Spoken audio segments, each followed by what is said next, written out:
Bonjour à tous et bienvenue sur Dragon Street Photography. Je suis David Vercruis, photographe, et aujourd'hui je vais vous présenter la version bêta d'On1 Photoro 2019.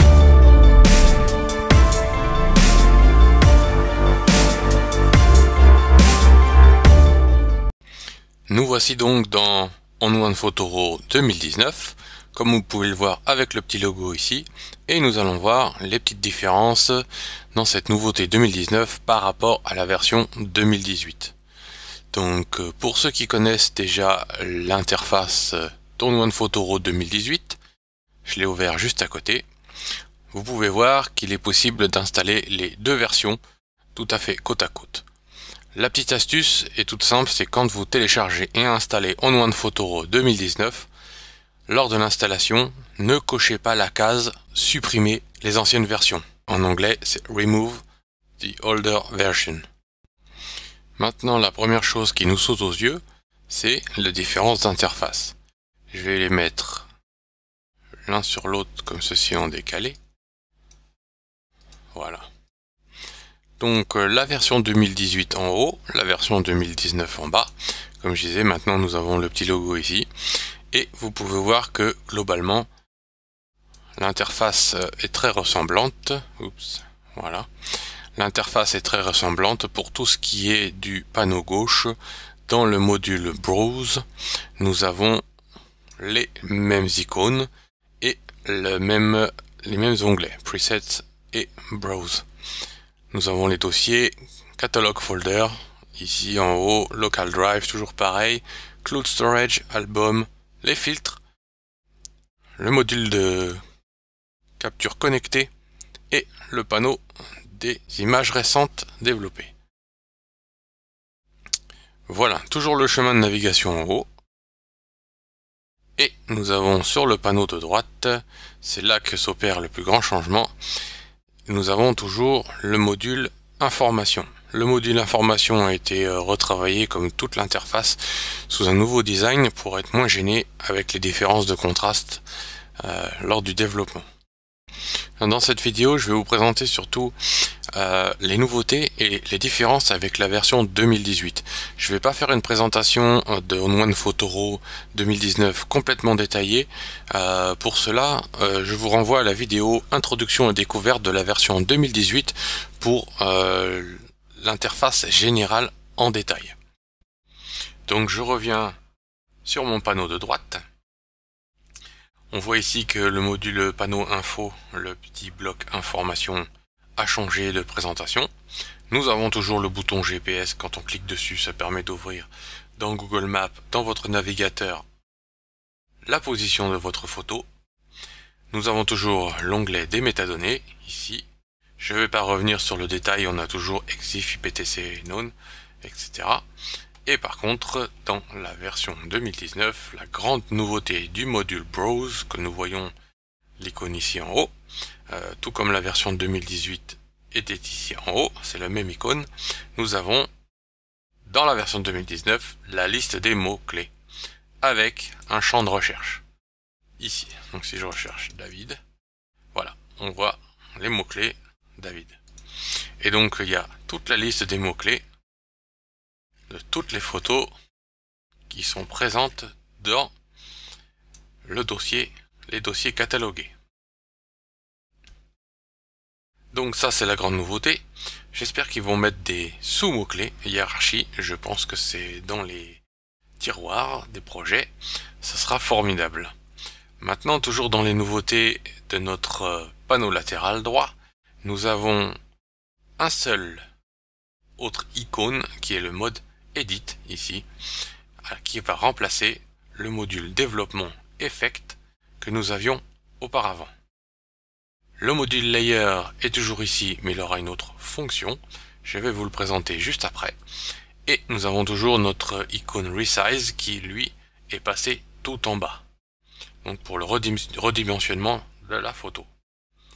Nous avons toujours le panneau, l'icône panneau HDR, et maintenant nous avons la grande nouveauté, c'est Focus Stack, qui correspond à l'empilement d'images pour créer une profondeur de champ. Donc très utile en macrophotographie ou en paysage. Donc en fait, pour l'utiliser, on sélectionne toute une série de photos avec une mise au point sur des endroits différents de la photo. On clique sur Focus Stack et il va nous empiler les photos et nous calculer la profondeur de champ en utilisant toutes les photos sélectionnées. Pour le reste de l'interface du module Browse, c'est quasiment la même chose. Comme vous pouvez le voir, je place les deux versions l'une sur l'autre. Nous avons juste la roue dentée qui nous servait à avoir le panneau des préférences qui s'est déplacé sur le côté ici. Voilà, les préférences ont changé un petit peu sur les couleurs d'accentuation. Nous n'en avions pas autant auparavant. Sinon, le principe des préférences est le même. Nous avons les mêmes icônes de navigation, de comparaison, la taille des imagettes, etc. La gestion des prévisualisations des fichiers RAW. Et sur la droite, nous avons juste un petit changement de positionnement des icônes de partage et d'exportation qui était plutôt sur la bande horizontale et qui est maintenant sur le panneau latéral. Voilà, ça c'est le module Browse. Nous allons donc maintenant passer au module Edit et c'est là qu'est le plus grand changement puisque par exemple si je prends ma photo ici et je clique sur Edit, maintenant quand nous allons dans le module d'édition, le module Develop, Effect, Portrait et Local s'affiche dans le module Edit sous forme d'onglet. Et le module Layer, lui, est directement dans le module Edit, ce qui nous permet d'empiler plusieurs photos, d'aller chercher de nouveaux calques et ainsi de suite. Donc de combiner des expositions différentes manuellement ou encore de changer un ciel par exemple. Donc nous allons commencer par le haut. Si je compare les interfaces avec le module Develop ici, nous avons grossièrement la même chose, le module navigation en haut avec les zooms ici. Je vous ferai remarquer au passage que toutes les fonctions dans OnePhoto RAW 2019 sont quasiment 2 fois plus rapides que la version 2018. Il y a vraiment un bond énorme en performance logicielle et je travaille sur un MacBook Pro 2016 pour information. Les niveaux et toujours le panneau info. Les niveaux ont toujours aussi les affichages RGB en dessous. Donc la grande nouveauté, c'est donc un petit module Layer qui est exactement celui que nous avions dans le module Layer 2018, sauf qu'il est intégré dans le module d'édition qui regroupe maintenant le module Develop, Effect, Portrait et Local. Donc si l'on souhaite ajouter directement un calque par-dessus, on peut tout à fait faire dupliquer ici. Donc mon calque va être dupliqué, voilà, copie 1, ce qui me permet de travailler sur la même image en jouant par exemple sur deux expositions différentes que je veux fusionner. Là je vais le supprimer. Delete layer, voilà. Donc vous avez toutes les fonctions clic droit aussi bien sûr. Et ici si je souhaite ajouter un autre ciel par exemple, ajouter un autre calque, je peux ouvrir sur le petit plus et j'ai un nouveau module Browse qui s'ouvre, une fenêtre Browse et je peux aller choisir un autre ciel. Par exemple si je veux choisir cette photo là, voilà, ajouter sous forme de calque et elle va s'ajouter dans la pile, dans mon module édition. Donc je peux aller chercher absolument n'importe quelle autre photo pour pouvoir les combiner directement dans mon module Edit. Et je n'ai plus besoin d'aller dans le module Layer et de transformer mes fichiers RAW en fichiers TIFF ou PSD. Ici je suis toujours en fichier CR2, le format RAW de Canon.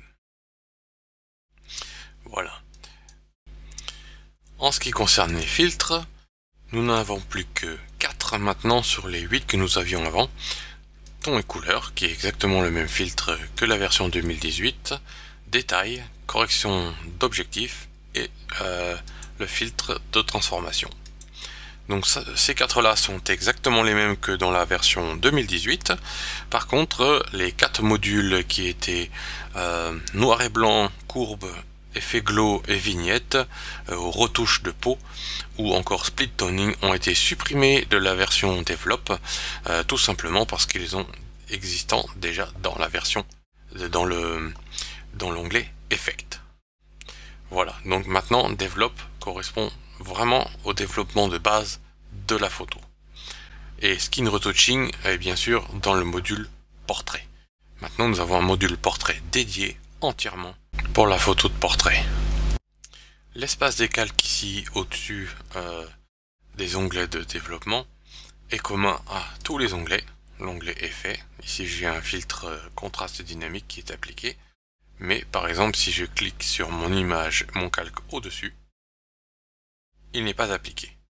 Donc là, ici je peux afficher mon image, et donc en fait dans le module Develop, Effect, Portrait ou Local, le module Layer est bien présent, et les filtres de développement ou d'effet ou de portrait ou local vont s'appliquer sur le calque sélectionné exactement à la même manière que Photoshop. Voilà, donc je peux aller dans Effet par exemple et ajouter Tone Enhancer et jouer par exemple sur l'exposition, les hautes lumières, ainsi de suite. Et si je passe dans le module Develop, je peux aller dans mon module Exposition aussi. Voilà. De la même manière. Et donc redescendre sur le calque d'en dessous. Voilà. Ici, je désactive mon calque supérieur pour voir mon calque sous-jacent. Voilà. Dans le module Layer, si je clique sur le petit masque ici, on a les masques exactement comme dans la version 2018 avec toutes les mêmes options qui vont apparaître. Et nous avons aussi dans le module Effet toujours les masques qui nous suivent. Et nous avons aussi les modes de fusion d'un calque avec un autre, exactement comme à la manière de Photoshop. Donc si je prends le calque supérieur, je lui mets un mode de fusion Softlight, on voit bien qu'il y a une fusion du calque supérieur et inférieur. Voilà, donc c'est pas beau du tout. Ici nous avons dans la petite roue dentée les modes de fusion, l'application, etc. comme dans la version 2018 sur l'ensemble des effets. Et dans la petite roue dentée de l'effet, nous avons le même principe, toutes les options, opacité, etc. pour chaque filtre appliqué. Donc pour ajouter un filtre, on clique sur le gros bouton Add Filter comme auparavant. Et la nouveauté 2019 est que nous avons un champ de recherche ici, la liste des filtres d'une manière beaucoup plus moderne. Et nous avons entre autres trois principaux filtres qui font leur apparition. C'est Film Grain, donc le grain de film. Nous avons aussi courbe, donc la courbe maintenant arrive dans les effets et non plus dans le module Develop. Et nous avons aussi Color Adjustment, donc l'ajustement de couleur qui fait son apparition et qui a disparu du module Develop et qui est associé avec celui qui était avant Color Enhancer, donc augmenter la couleur. Voilà, donc en fait maintenant les filtres en version simplifiée ou en version complexe, tout ça se retrouve dans le module, dans l'onglet Effets. Voilà pour ce qui concerne l'ensemble des filtres et du module Layer commun à tous ces zones de travail. Voilà donc pour les gros changements. Il nous reste quelques petites précisions, par exemple dans l'onglet local ici.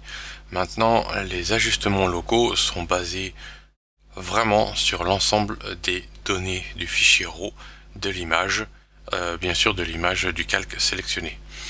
Voilà, donc ce qui permet d'avoir une bien plus grand impact sur les corrections, sur les corrections d'exposition, etc. Donc du coup, on a la même capacité de réglage localement que dans l'onglet Develop et sur les images d'une manière générale. Donc ça, c'est un point plutôt assez fort aussi maintenant. Et dans les dernières petites choses à préciser, donc maintenant dans cette nouvelle interface, comme nous n'avons plus le module Develop et le module Effet, tous les outils maintenant ont été réunis sur le côté gauche. Comme ça, il n'y a plus de confusion. Et quand on clique par exemple sur l'icône fixe, nous allons retrouver au-dessus dans la barre d'options des outils, nous allons retrouver aussi nos sous-outils, comme un peu à la manière de Photoshop. Donc ça veut dire que nous avons maintenant un icône par exemple qui pour tout ce qui est correction, et nous retrouvons dans la barre d'outils le tampon, le correcteur et l'effaceur. De même que dans Crop par exemple, nous avons toujours la correction des niveaux, donc comme ça il est accessible aussi dans la zone locale et dans la zone effet.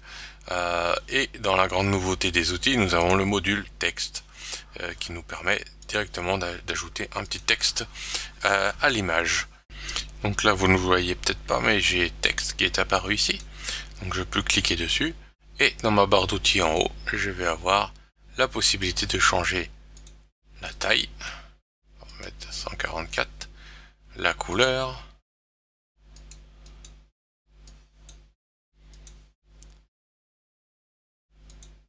et la police, et de sélectionner l'emplacement, souligner, en gras, en italique, et d'ajouter un autre texte ou de le supprimer. Voilà, ça c'est la grande nouveauté pour très rapidement à la volée rajouter des petits textes avant de partager sur les réseaux sociaux. Nous avons toujours l'outil local, l'outil visage, masque, affinement, des détails lors des compositing.